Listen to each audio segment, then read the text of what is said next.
Alright, this is Black Star #1 from 1994. This is Black Star's second ongoing series. This one, it was a New Warriors spin-off, but it was done right. They spun this off after like 40 issues of New Warriors, of the character being popular in the New Warriors, and at the time it was the only book that was spinning out of New Warriors. They didn't spin off like 12 other books starring all the other characters. They also wrote Black Star out of the book a bit. He still showed up for like the big storylines and the crossovers. And this series, it doesn't last that long anyway, so there's that as well. But this is Black Star. He's absolutely a character who deserves a solo book. Out of all the New Warriors, I would say he is the clear solo star. I mean, he's the only one that had an ongoing series before New Warriors. He has got the most history, the most villains, the most profile. And it's interesting that I'm covering this because there's a very thin parallel with that awful Galactical Guardians that I did yesterday, where they made Black Star into a drunken disgrace. Because a very similar thing is happening here. Black Star, his powers are gunning out of control, and he's like a danger. He recently got like a big power upgrade, but unlike that awful comic from yesterday, this is just done better in every way. Firstly, Black Star, he isn't utterly destroyed as a character in the process. Here, it isn't the case that he is being sloppy or he is being reckless. He isn't irresponsible. He isn't intending to do any of this. Just his powers, they're flaring up and he can't control them. Secondly, he is deeply bothered by it all. Like here, he thinks that he has evaporated the three soldiers, and he isn't drowning himself in beer or yelling at his friends or being a prick.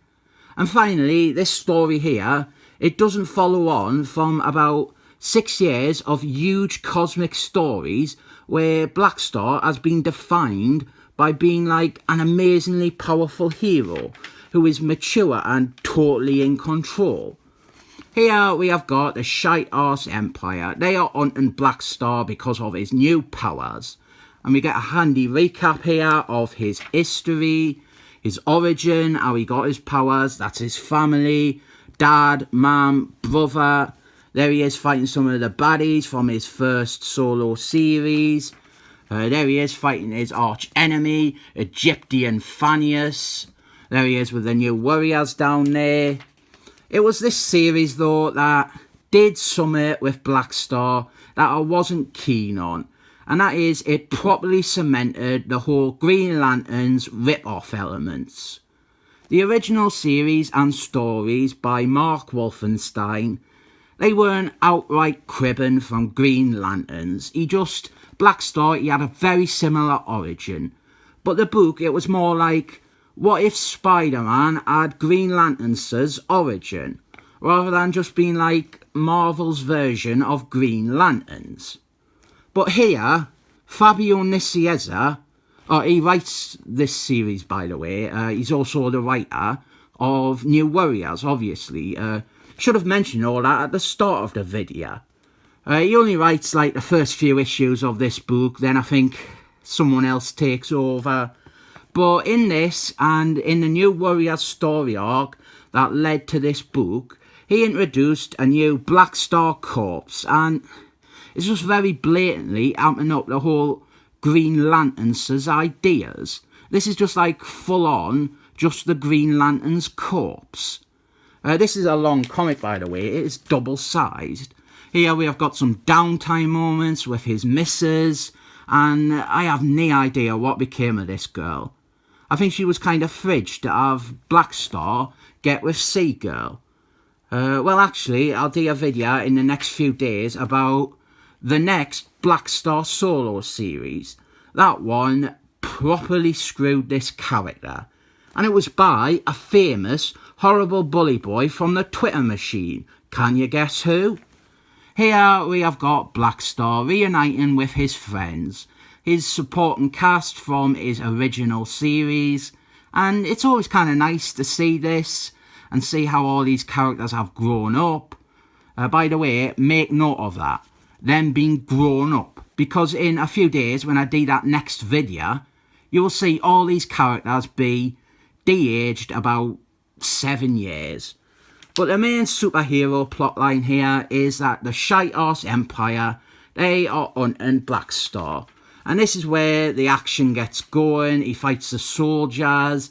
And then because it's the shi'ar Empire, of course, they have had to bring along Guardian from the Legion of Superheroes. Mon-El. He's like one of Superman's race, but with a bad haircut. So they have a fight, and it is a bit done to death, where characters, they fight Guardian. But this one, it's done well, and it is respectful to both of the characters. It's a good fight. Here is something you didn't see that often. We've got 2 pages that are separate splash pages. Like, it's not a double splash page, it's like 2 splash pages. This is honestly a really good fight. It's one of the better uses of Guardian. I'm not really sure which of these 2 characters is meant to be more powerful at this point. I know Black Star, in his series by Dan Andy, the one in 2007, Black Star, he is definitely above Guardian. But back then, in 1994, I'm really not sure. And it ends with Black Star unleashing all his power, and you'll be thinking, oh well, it's over then. Guardian, he's clearly beat. But nope, he gets up from it. And mind you, I absolutely hate this. This was only in the Fabian Nicieza stuff. Black Star's helmet, it morphed into like a space helmet whenever he went into space. But in the original series and everything else, he's just able to breathe in space. I think in the original series, they maybe said there was like a plastic sheet, like a see-through plastic sheet, that came down and covered his mouth, and you just couldn't see it because it was like see-through and plastic. Then they get teleported into this ship, and this is a woman who is a queen, and this character definitely died in Avengers issue 260, but she's alive here.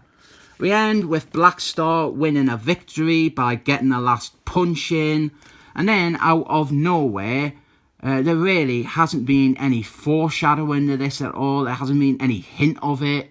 He randomly decides to use his powers to become a delivery man. And he's kind of like the original Deliveroo. We end with an essay by Fabian Nicieza, and this is interesting because he starts it off by saying that he always thought that Black Star was a bit shit and a bit lame, but he came to realise he loved the character. There is Robot Cop 3, widely agreed to be the best robot cop movie of them all. I think this is a great comic. The Fabian Nicieza New Warriors books, they are generally great. And even though this is like nearing the end of his run on the New Warriors, I think he left this book concurrent with leaving the New Warriors book. This is still great. This is a really solid attempt at giving Black Star a second chance at a series. I rate this one 7 thumbs up.